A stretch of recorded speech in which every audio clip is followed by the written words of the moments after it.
Good morning, Bande Matram. Welcome all of you. The topic we are going to discuss right now is on conditions of true surrender. Most of the time we get confused that we have surrendered. Surrender is complete.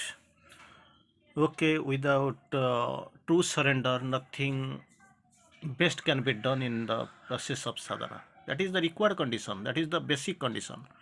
So true surrender is absolutely necessary so far this integral yoga is concerned. What really, how shall we know that it is true surrender or false surrender? We are surrendering. But actually we don't know what is really surrender. What we have, what we are, what we plan, what we think, where, what we work, everything, what we possess, everything must be given to the divine. It is for the divine, by the divine, through the divine, everything can be possible, but we don't know really what is the true surrender means. This is surrender, and what is the true surrender, and possibility of true surrender varies. We don't know because we don't have the that inner knowledge. We'll try to quote Sri Aurobindo. What about the true surrender? Conditions of true surrender. How can it, the true surrender can be is possible when? What are the conditions? Sri Aurobindo quotes. True surrender is possible when the sadhak is able to get rid of these things. Couple of things Sri Aurobindo has mentioned. Right now we can see accept the knowledge from above in place of his own ideas. Most of the time, that is the first condition. First condition, what we know that is true. The knowledge we have, that is sufficient. We know the best. Nobody is superior. My thinking, my philosophy is the best. Nothing can be compared to my thinking, my mental resolutions. So these are not the things so far this integral yoga is concerned. So what we have to do, the first thing you have to get rid of, accept the knowledge from above. All the knowledge whatever we have gathered around, these are basically within the atmosphere around us. This knowledge we have gathered, and with this knowledge we feel that we are far superior than others. But thing is that you must accept the knowledge from above in place of your own ideas. Second condition, the will of the divine in place of the own desires. We have our deals desires, but thing is that we have to replace the deals. Will of the divine in place of the own desires. Third, the movement of truth in place of the physical habits. That is the movement of the truth in place of his physical habits. We are acquainted, accomplished with the physical habits. It is not at all reliable or versatile. So movement of the truth in place of these physical habits, and as a result, he is able to live wholly for the divine. That is the condition. Only to live for the divine, nothing else. Only the divine, only the divine, only the divine. That is the goal. So still in the course, I want to try to explain again. It is very vital part of our discussion. Things must be known because these are the basic conditions. Maybe people who are sitting before me almost every time, you are concentrating upon the great things like Savitri, life divine. Now itself it is time for you to come very close to the things that are very much essential in our day-to-day sadhana life. We must know it, without which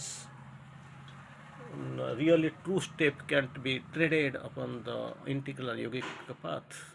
You must tread perfectly, tread the right way, with the right intention, with the right attitude. That is what the requirement. Still in the course, true surrender is possible only when the sadhak is able to get rid of these things. Three things exclusively here in the course. Number one, accept the knowledge from above in place of your own idea. You have your own idea, that is not required. Accept the knowledge from above. Second, the will of the divine in place of your own desires. You have got your desires. That desires must go, perish. So for that, actually, in place of your desires, the will of the divine must be placed. Third, the movement of truth in place of the physical habits. Physical habits we are accomplished, we are acquainted. These are not required. In place of that, Physical habits, movement of the truth must be established, must be placed. And if these three conditions are satisfied, then naturally you will be able to live wholly for the divine. That is what the condition. Sometimes we get confused between active surrender and passive surrender. Different types of surrender we have already discussed, heard, analyzed, resolved, or tried to behold. But thing is very clear. Active surrender is when you associate with your will with the divine will. That is what is required. You associate your will with the divine will. Sometimes you can ask, is it done? Yes, we have done. How? The mother wanted me to come here, I have come here. Okay. Mother wants me to do such type of work, I am doing. Mother told me to do the brata of my life, to deliver speech, take classes, move here and there. I am doing. Is it okay? Yes.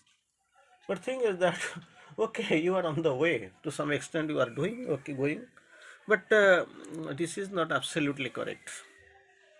The condition required is that to associate your will with the divine will and reject what is not the divine.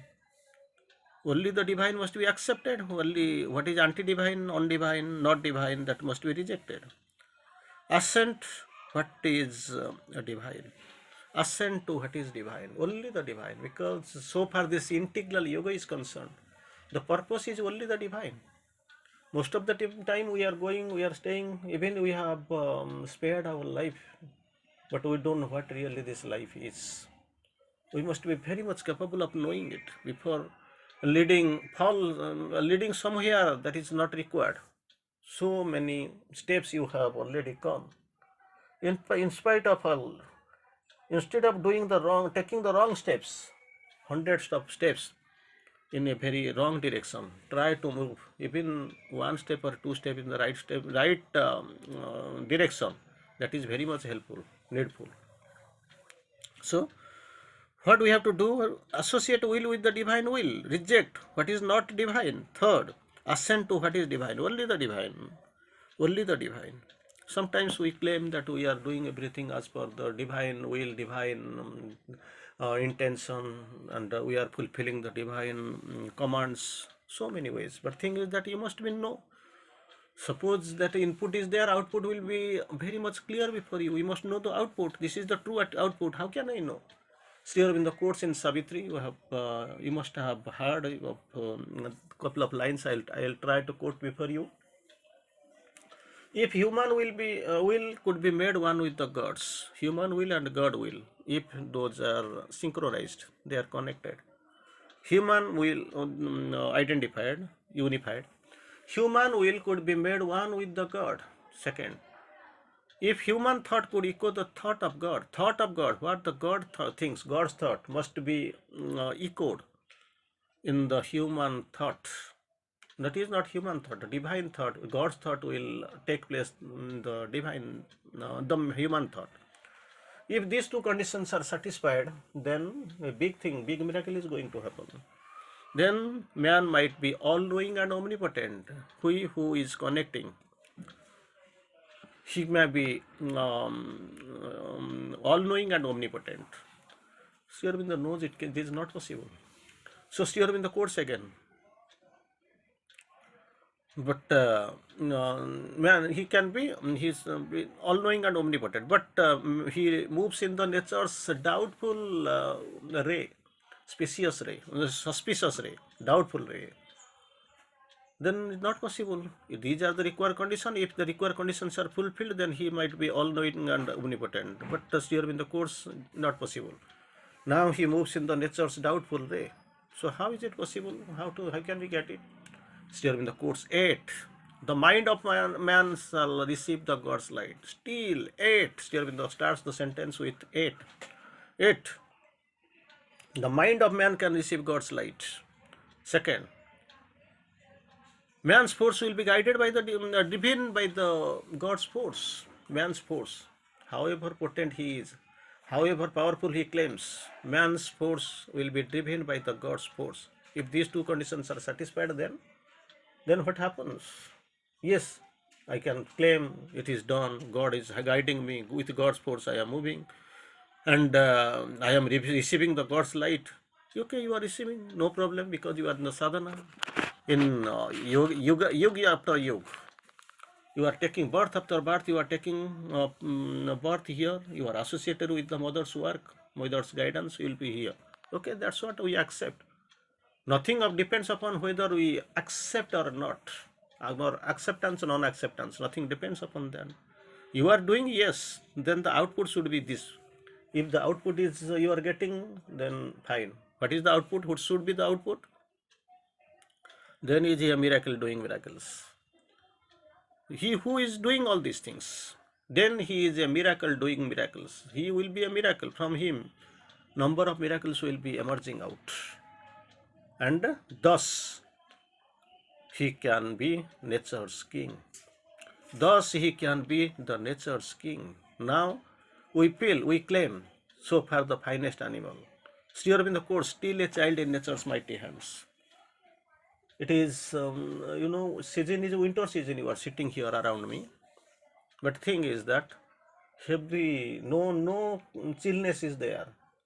You can find hard, blades of the sun. You can feel too hot.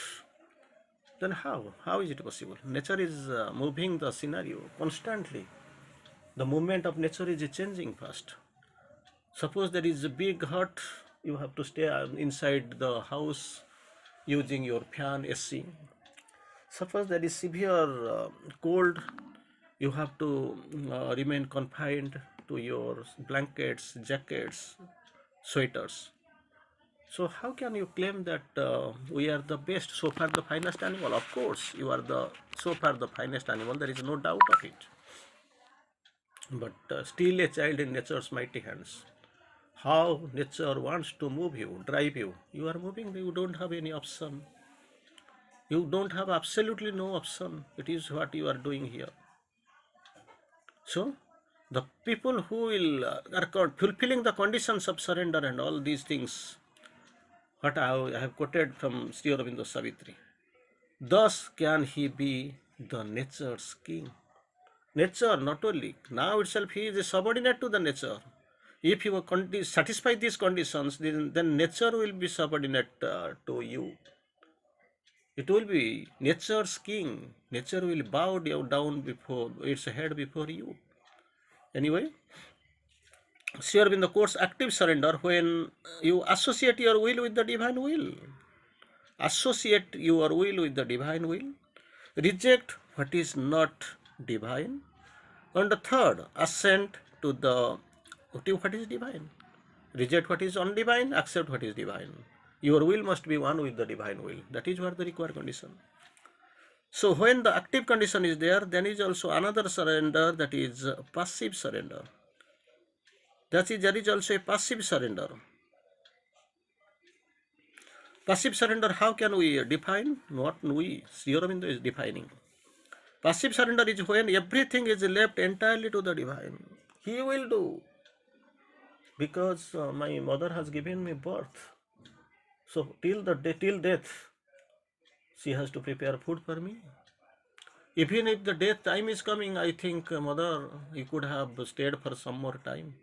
Because after your departure, how shall I take food? Your father is there, taking care. Father, you stay. Up to your job, I will be well managed. With a pension, I will manage a little bit, but I will do nothing. At the time of death, he is preparing for it to die. And that time also I am telling mother, father, if you die, then what about my survival? That even that pension will not be there sufficient. And for your suffering and all, whatever the pending balance was there, that is exhausted. This is what the criteria. So here also in passive surrender, you leave when everything is left to the divine. He will do because it is his job.